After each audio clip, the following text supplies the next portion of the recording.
มาทุกคนสิพาทุกคนมาแกงผักหวานใส่เห็ดเฟืองช่วงนี้แม่นช่วงฤดูผักหวานกินผักหวานดู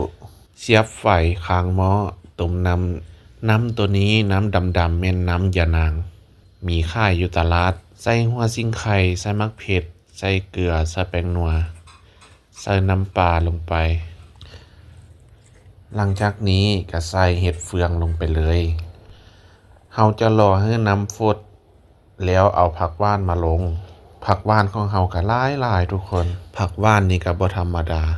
หาซื้อโคตรแพงเลยแพงก่อนศีลอีกสิแพงซ้ำได้ก็ได้ซื้อมากินปีหนึ่งมีเทื่อหนึ่งผักหวานสังเกตเบิ่งว่ามันน่าจะสุกได้ที่แล้วนำข้าวเบื่อลงเลยการแกงผักหวานของเฮากับประมาณนี้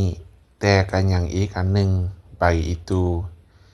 รอถ้าน้ำมันฟดแล้วเอาใบอีตูมาลงใส่ก็ถือว่าแม่นแล้วแต่ละคนก็มักบ่คือกันผู้ใดมักก็พากันไปเฮ็ดลองเบิ่งเด้อไปแกงลองเบิ่งบอกเลยว่าแซ่บ